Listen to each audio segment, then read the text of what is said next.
Assalamualaikum warahmatullahi wabarakatuh. Bertemu lagi di channel ini, di channel Rahmat Hidayat Edi. Di sini saya akan membahas tentang materi arus bolak-balik, khususnya pada rangkaian seri RLC pada arus bolak-balik. Jadi R-nya ini menunjukkan resistor, L-nya ini menunjukkan induktor, C-nya ini menunjukkan kapasitor.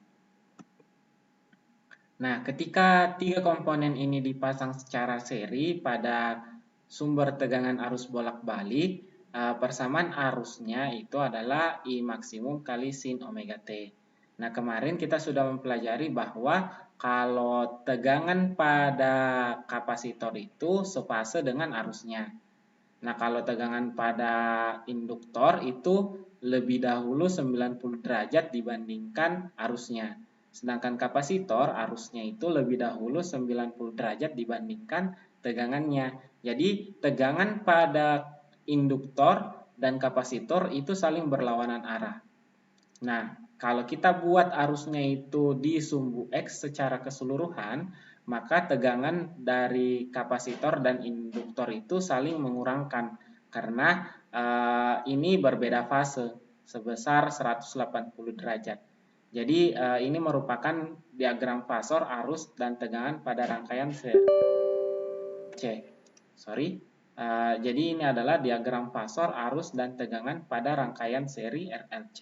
Nah, bagaimana menentukan besaran-besaran dari rangkaian seri RLC untuk arus bolak-balik? Yang pertama yang biasa ditentukan itu adalah tegangan total pada rangkaian. Nah, tegangan total pada rangkaian itu adalah P pada resistor pangkat 2 ditambah PL dikurang PC. Ini dikurangkan terlebih dahulu, lalu dikuadratkan. Jadi ini seperti dengan rumus Pitagoras. Nah, di sini kan PR-nya berada di sumbu X, sedangkan VL dan VC-nya ini berada di sumbu Y. Karena keduanya ini saling berlawanan arah, makanya diperkurangkan. Terus dikuadratkan. Nah, sedangkan perbedaan fase pada tegangan dan kuat arus itu rumusnya adalah tan theta sama dengan P pada induktor dikurang dengan P pada kapasitor dibagi dengan V pada resistor. Nah, jadi ini mirip sama rumus tan yang kalian pernah pelajari, yaitu Y per X. Nah, Y ini adalah yang tegangan berada di sumbu Y, dan X itu adalah tegangan yang berada di sumbu X. Nah, kita lanjut di bagian berikutnya. Ini sudah ada catatan yang saya berikan di bagian bawah. Saya bahas dulu dari atas. Nah, untuk menentukan impedansi pada rangkaian, impedansi itu disimbolkan dengan huruf Z sama dengan akar R kuadrat ditambah reaktansi induktif dikurangi dengan reaktansi kapasitif, reaktansi kapasitor, terus dipangkat 2-kan. Nah, untuk perbedaan fase antara tegangan dengan kuat arus itu bisa juga menggunakan persamaan reaktansi induktor dikurang dengan reaktansi kapasitor, terus kita bagi dengan hambatannya atau resistornya. Nah, bagaimana rangkaiannya itu kalau bersifat induktif? Kalau besar reaktansi induktif itu lebih besar daripada reaktansi kapasitor, atau tegangan pada induktor itu lebih besar dibandingkan tegangan pada kapasitor. Nah, kalau yang kapasitif itu terbaliknya dari induktif. Jadi, XL-nya atau reaktansi induktornya itu lebih kecil dibandingkan reaktansi kapasitor. Atau tegangan pada induktornya itu lebih kecil dibandingkan tegangan pada kapasitor.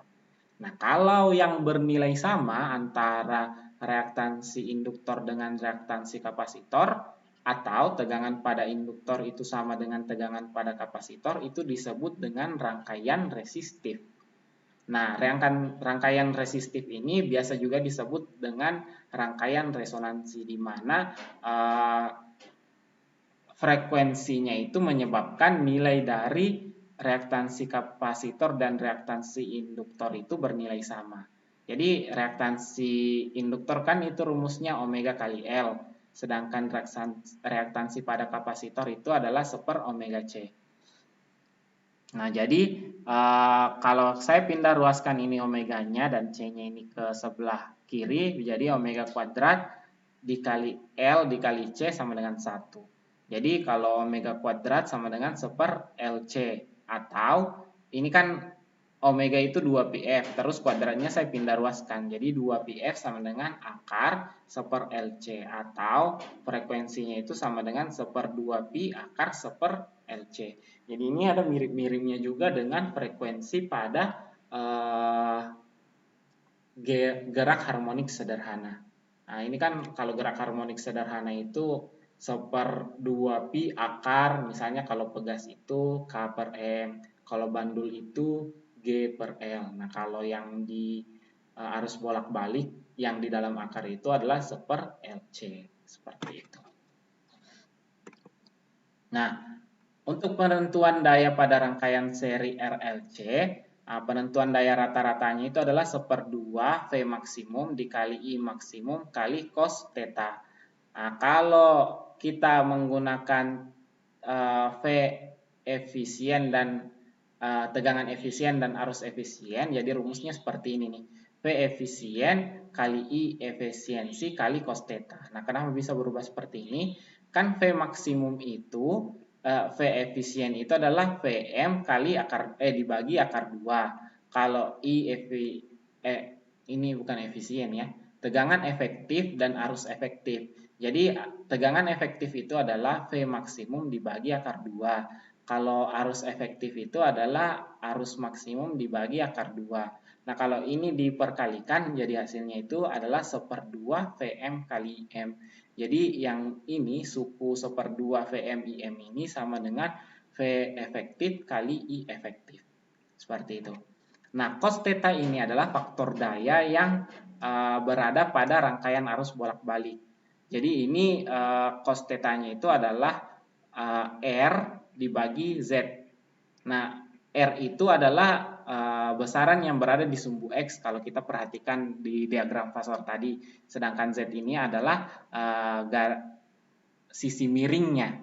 Jadi ini mirip sama rumus dari cos theta, yaitu samping per miring. Samping adalah X dan miringnya ini adalah Z.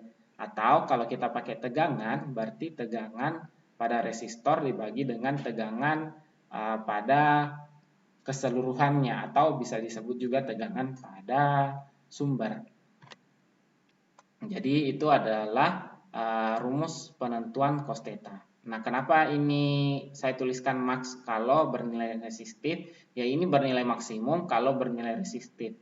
Karena kalau resistif itu nilai Z-nya langsung bernilai sama dengan R-nya. Jadi kalau R dibagi R ya bernilai sama dengan 1. Nah, kalau berdasarkan persamaan yang di atas, persamaan daya rata-ratanya itu berubah menjadi seperti ini.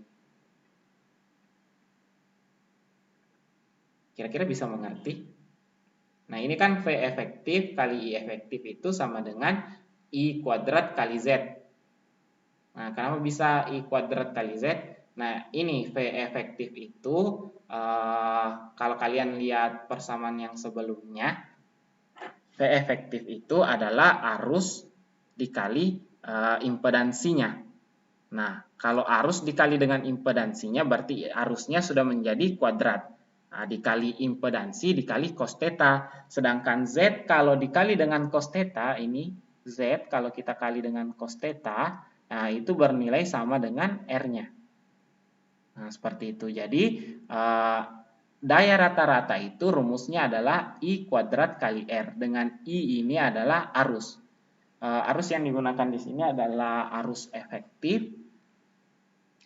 Tapi persamaan ini tidak berlaku untuk V kuadrat per R ataupun V kuadrat per Z, karena ini hanya berlaku untuk arus saja.